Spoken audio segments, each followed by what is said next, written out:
Jeffrey Epstein files. पिछले कुछ हफ्तों से ये दो शब्द हर जगह छाए हुए हैं।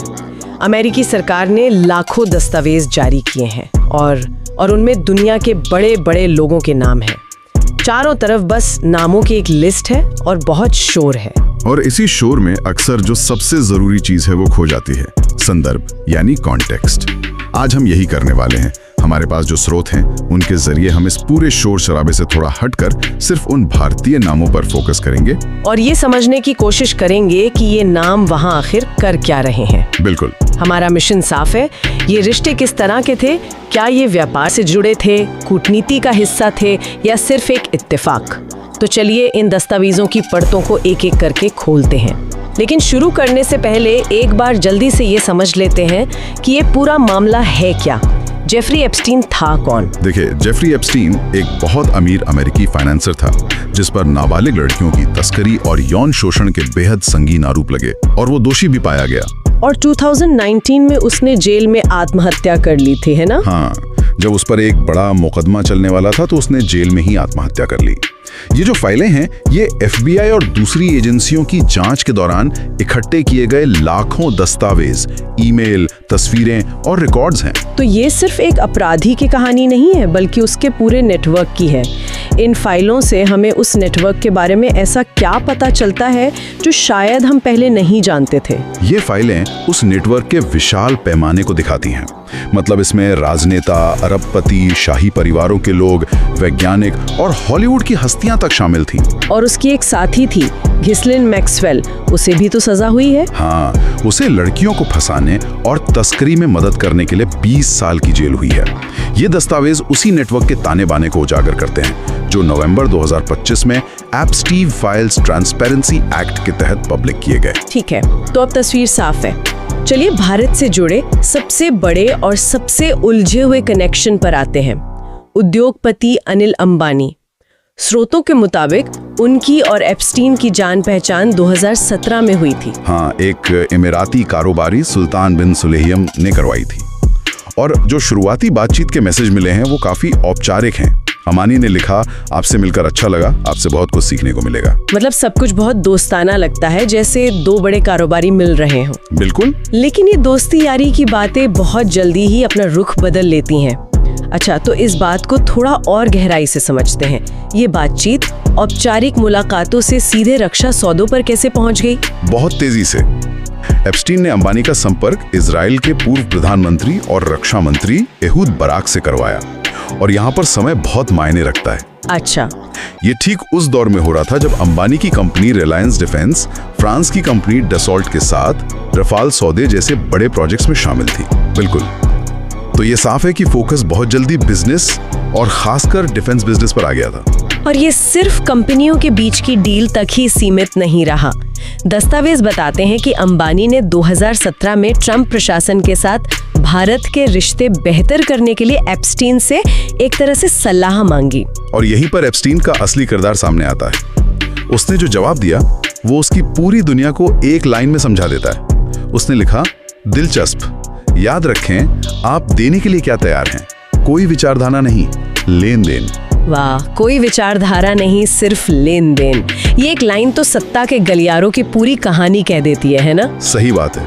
इसका मतलब एप्स्टीन खुद को एक बिचौलिए या फिक्सर के तौर पर बेच रहा था जिसका काम सिर्फ डील करवाना था, चाहे वो किसी की भी लिए हो। वो यही दिखा रहा था कि वो एक ऐसा शख्स है जो वॉशिंगटन में किसी का भी काम करवा सकता है, बस सही कीमत होनी चाहिए। और अंबानी ने इस रास्ते पर आगे बढ़ने की कोशिश भी की। उन्होंने दिल्ली में नेतृत्व का जिक्र करते हुए ट्रंप के दामाद जेरेड कुशनर और उनके सलाहकार स्टीव बैनन से तुरंत मीटिंग करवाने के लिए कहा। तो क्या एप्स्टीन ने ये मीटिंग करवाई? क्या उसने व्हाइट हाउस के दरवाजे खोल दिए? नहीं, उसने ये कहकर टाल दिया कि कुशनर और बैनन बहुत व्यस्त हैं। अच्छा, तो कोई मीटिंग नहीं हुई? नहीं हुई। असल में ये एप्स्टीन का तरीका था। वो बड़े कनेक्शन होने का दावा तो करता था लेकिन हमेशा काम करवा पाए ये जरूरी नहीं था। उसने अंबानी को डेविड पेट्रियस को भारत में अमेरिकी राजदूत बनाने के बारे में भी पूछा था लेकिन वो बात भी आगे नहीं बढ़ी। और यहीं पर कहानी एक बहुत दिलचस्प मोड़ लेती है। बात सिर्फ रक्षा सौदों या कूटनीति की नहीं थी। 2019 में जब अनिल अंबानी भारत में कानूनी और वित्तीय मुश्किलों में फंसे थे तब उन्होंने एप्स्टीन से मदद मांगी। हाँ, और ये मदद बहुत व्यक्तिगत थी। उन्होंने एप्स्टीन से $750 मिलियन का एक दिवालियापन प्रूफ पर्सनल लोन जुटाने के तरीकों पर सलाह मांगी। ये दिखाता है कि उनका रिश्ता सिर्फ औपचारिक नहीं रह गया था, बल्कि वो एप्स्टीन को एक ऐसे शख्स के तौर पर देख रहे थे जो जटिल वित्तीय मामलों में उनकी मदद कर सकता है। बिल्कुल। हालांकि एप्स्टीन ने उन्हें ऐसे किसी लोन के खिलाफ ही सलाह दी थी। एक तरफ अंबानी एप्स्टीन की मदद ले रहे थे, तो दूसरी तरफ एप्स्टीन इस रिश्ते का इस्तेमाल अपने फायदे के लिए कैसे कर रहा था। उसने स्टीव बैनन कैसे लोगों के सामने अंबानी को कैसे पेश किया, ये इस कहानी का सबसे जरूरी हिस्सा है। एप्स्टीन ने स्टीव बैनन को मैसेज किया कि वो मोदी के आदमी से मिल रहा है। मोदी का आदमी? हाँ, वो अंबानी को सीधे भारत के प्रधानमंत्री से जोड़कर पेश कर रहा था, ताकि बैनन की नजर में उसका अपना कद बढ़ जाए। ये तो बहुत बड़ा लेबल है। और बात यहीं खत्म नहीं हुई। अंबानी से मिलने के बाद एप्स्टीन ने बैनन को एक अपडेट भेजा। उसने कहा कि भारत का मुख्य दुश्मन चीन है और प्रधानमंत्री मोदी इस मुद्दे पर बैनन के विचारों से पूरी तरह सहमत है। और इसी बातचीत के दौरान उसने अंबानी से भी कुछ पूछा था? हाँ, उसने अंबानी से पूछा कि क्या वो इस बात से सहमत हैं? तो अंबानी ने सिर्फ एक शब्द का जवाब दिया, श्योर, मतलब जरूर। सिर्फ एक शब्द, श्योर? हाँ। और इसका एप्स्टीन ने क्या किया? उसने तुरंत बैनन को मैसेज भेज दिया, मोदी ऑन बोर्ड, यानी मोदी साथ हैं। ये तो बहुत बड़ी बात है। मतलब एक कारोबारी के एक शब्द श्योर के आधार पर एप्स्टीन अमेरिकी प्रशासन के एक ताकतवर व्यक्ति को ये दिखा रहा था कि उसे भारत के प्रधानमंत्री का पूरा समर्थन हासिल है। बिल्कुल, ये क्लासिक एप्स्टीन था। वो छोटी छोटी जानकारियों को, आधे अधूरे सच को लेकर उन्हें अपने फायदे के लिए बढ़ा चढ़ाकर पेश करता था। और ये तो साफ नहीं है कि अंबानी के पास ऐसा कोई आश्वासन देने का अधिकार था भी या नहीं। बिल्कुल साफ नहीं है, लेकिन एप्स्टीन ने इसका पूरा फायदा उठाया। वो असल में प्रभाव और पहुंच का व्यापार कर रहा था। अनिल अंबानी की कहानी तो वाकई में गहरी और उलझी हुई है, लेकिन वो अकेले भारतीय नहीं है जिनका नाम इन फाइलों में आया है। प्रधानमंत्री नरेंद्र मोदी का नाम भी इन दस्तावेजों में आता है। हाँ, लेकिन ये समझना बहुत जरूरी है कि उनका नाम किस संदर्भ में आया है। उनका जिक्र अंबानी की तरह किसी सीधी बातचीत में नहीं है। तो फिर कैसे है? उनका जिक्र एप्स्टीन और किसी दूसरे व्यक्ति के बीच हुए एक ईमेल में है, जहां एप्स्टीन ये दावा कर रहा है कि मोदी ने उसकी सलाह मानी और एक अमेरिकी राष्ट्रपति को फायदा पहुंचाने के लिए इजराइल में नाचे और गाए। ये तो एक बहुत ही अजीब और बड़ा दावा है। इस पर भारत सरकार की तरफ से कोई आधिकारिक प्रतिक्रिया आई है? हाँ, और प्रतिक्रिया बहुत सख्त थी। भारतीय विदेश मंत्रालय ने इन दावों को पूरी तरह से बकवास बताते हुए खारिज कर दिया। उन्होंने इसे एक दोषी अपराधी द्वारा की गई बकवास कहा, जिसे पूरी तरह तिरस्कार के साथ खारिज किया जाना चाहिए। तो सरकार का रुख बिल्कुल साफ है कि ये एप्स्टीन की मनगढ़ंत कहानी थी। बिल्कुल ठीक है। एक और प्रमुख नाम है भारत के मौजूदा पेट्रोलियम मंत्री हरदीप सिंह पुरी का। उनका नाम एप्स्टीन के कैलेंडर में 2014 से 2017 के बीच कई बार मीटिंग के लिए दर्ज है। इसका क्या मतलब निकाला जाए? फिर से संदर्भ ही सब कुछ है। उस समय हरदीप सिंह पुरी एक कैबिनेट मंत्री नहीं, बल्कि न्यूयॉर्क में संयुक्त राष्ट्र में भारत के स्थायी प्रतिनिधि यानी राजदूत थे। अच्छा, तो उनके पद पर रहते हुए हजारों लोगों से मिलना उनके काम का हिस्सा था? बिल्कुल, और उन्होंने खुद स्पष्ट किया है कि ये मुलाकातें पूरी तरह से पेशेवर थीं। ये न्यूयॉर्क में इंटरनेशनल पीस इंस्टीट्यूट नाम के एक थिंक टैंक में उनके काम से जुड़ी थी। और उन्होंने ये भी कहा है कि उन्हें एप्स्टीन के आपराधिक इतिहास की जानकारी नहीं थी। हाँ, उन्होंने ये भी साफ किया है, एक बड़े शहर में एक डिप्लोमेट के तौर पर आप बहुत से लोगों से मिलते हैं। सिर्फ कैलेंडर में नाम होने का मतलब किसी भी तरह की मिलीभगत नहीं होता, जब तक कोई और सबूत न हो। इसी तरह कुछ और जाने माने भारतीय नाम भी सामने आए हैं, जैसे लेखक दीपक चोपड़ा और फिल्म निर्माता मीरा नायर, अनुराग कश्यप और नंदिता दास। हाँ, दीपक चोपड़ा का जिक्र एप्स्टीन के साथ कुछ ईमेल्स में है, जो 2008 में एप्स्टीन को पहली बार सजा होने के बाद भी जारी रहे।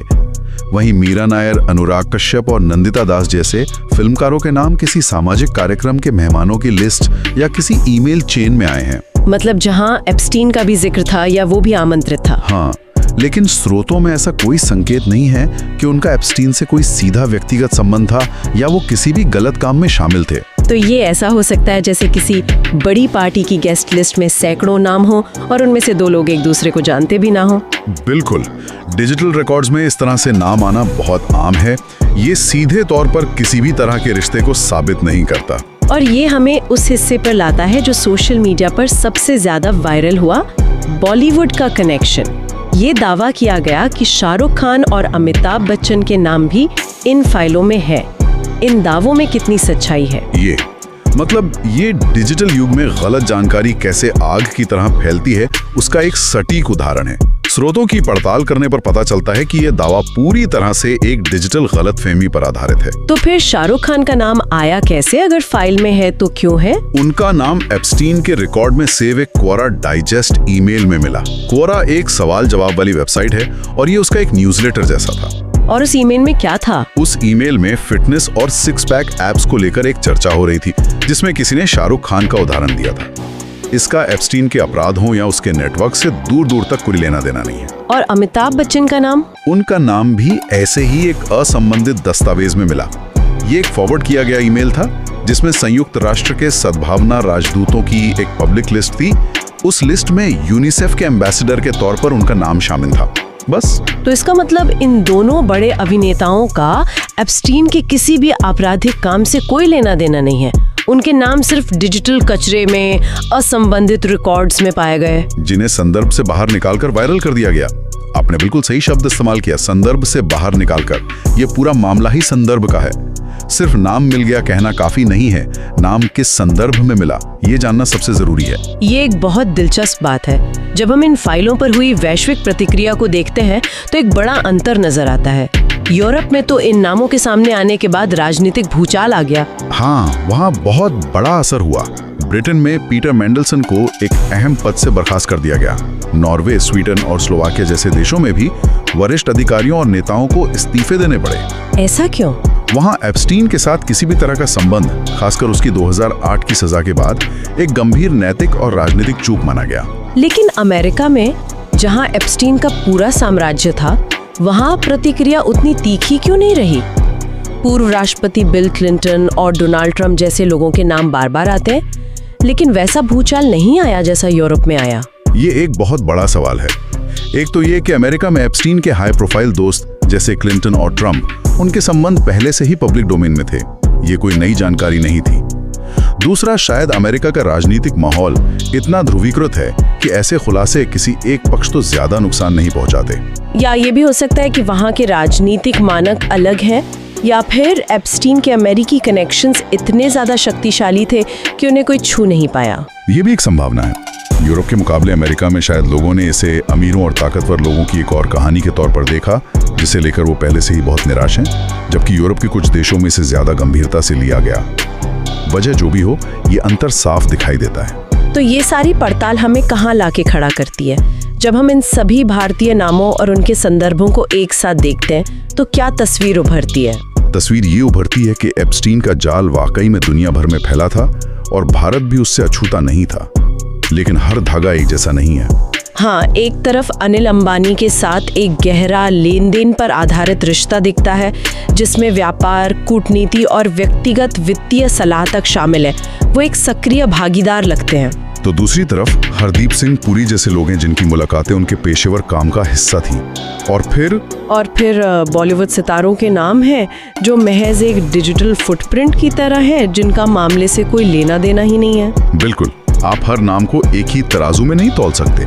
हर मामले को उसके अपने सबूतों और संदर्भों के आईने में ही देखना होगा। एप्स्टीन की दुनिया में कुछ लोग उसके नजदीकी थे, कुछ उसके मोहरे थे और बहुत से लोग सिर्फ उसके रास्ते से गुजरे थे, बिना ये जाने कि वो किसके पास से गुजर रहे हैं। एप्स्टीन फाइल्स का ये मामला हमें आज के दौर के एक बहुत बड़े सवाल के सामने लाकर खड़ा करता है। जब लाखों पन्नों का डेटा एक क्लिक पर दुनिया के सामने रख दिया जाता है, तो जानकारी को उसके सही संदर्भ में समझना कितना मुश्किल हो जाता है। सही बात है। किसी दस्तावेज में किसी का नाम मिलना और किसी अपराध में शामिल होने के बीच एक बहुत बड़ी और गहरी खाई हो सकती है। यह हमें सिखाता है कि किसी भी नतीजे पर कूदने से पहले तथ्यों की कितनी गहराई से पड़ताल करनी जरूरी है। आज हमारे लिए सोचने वाली बात यह है कि सूचना के इस सैलाब में एक सूचित नागरिक के तौर पर हम अपनी जिम्मेदारी कैसे निभाते हैं। और शायद एक सवाल ये भी है कि सत्ता और प्रभाव के इन बंद गलियारों में कौन किससे क्यों और किस कीमत पर मिलता है, इसकी पूरी सच्चाई शायद कभी सामने नहीं आती।